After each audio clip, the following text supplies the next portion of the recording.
Tout savoir du monde du travail au Grand-Duché de Luxembourg avec Laurent Chapelle. Bienvenue dans cette 268e chronique où grâce à Louis Railly de la HR Academy, on va décortiquer les chiffres de l'emploi cette semaine et on parle d'un emploi très peu connu mais très opérationnel. Le mode d'emploi avec RH Expert. 191 sera le nombre de la semaine.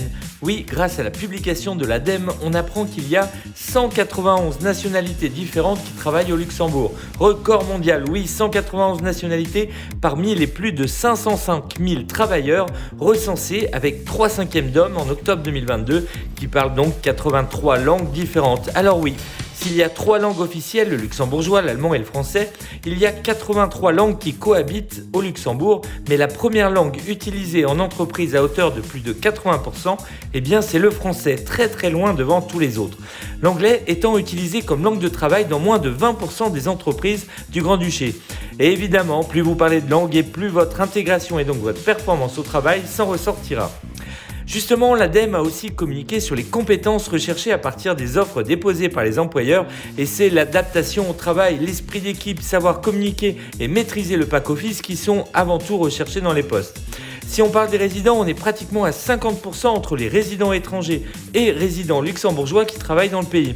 Il faut savoir que nous aussi, on a des résidents qui vont travailler dans les pays frontaliers, mais ils sont moins de 14 000 à regarder les bouchons dans l'autre sens et à plaindre les plus de 223 000 frontaliers qui viennent tous les jours. Oui, pour un résident qui vient bosser à l'étranger, il y en a 16 qui viennent au Luxembourg avec une accélération importante en 2022 avec par exemple plus de 3000 frontaliers supplémentaires entre septembre et octobre 2022. Grâce à nos voisins, on sait ainsi que plus d'un actif sur 5 habitants à Metz travaille au Luxembourg où 41 000 entreprises les accueillent, sachant que les secteurs sont diversifiés car parmi les 15 premiers employeurs privés, il n'y a qu'une seule banque et le premier employeur sinon, bien sûr, c'est l'État avec près de 35 000 travailleurs. Dans les informations de la semaine, pour les télétravailleurs français, le quota de jours annuel sans payer des impôts dans son pays de résidence a enfin été porté à 34 jours, comme en Belgique, alors que l'Allemagne reste bloquée, elle, à 19 jours. Pour les augmentations de salaire, rien en 2022, mais une augmentation du salaire minimum en janvier et 2 augmentations successives de 2,5% entre février et avril 2023 sont elles prévues et signées, la Stacktech ayant laissé entendre cette semaine qu'il pourrait y avoir une troisième mais rien n'est fait.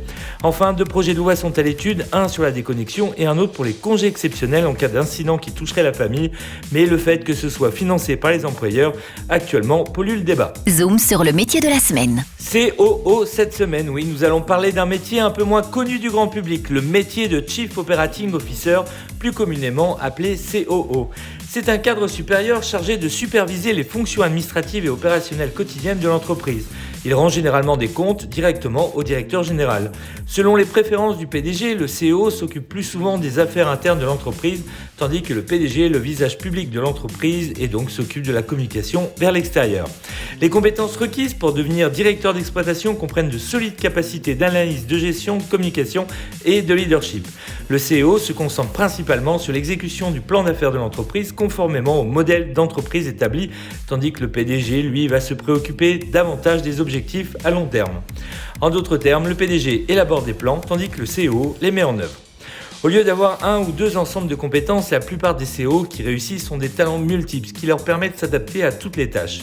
Généralement, il est choisi pour compléter les compétences du PDG et dans une situation d'entrepreneuriat, le CEO a souvent plus d'expérience pratique que le PDG fondateur.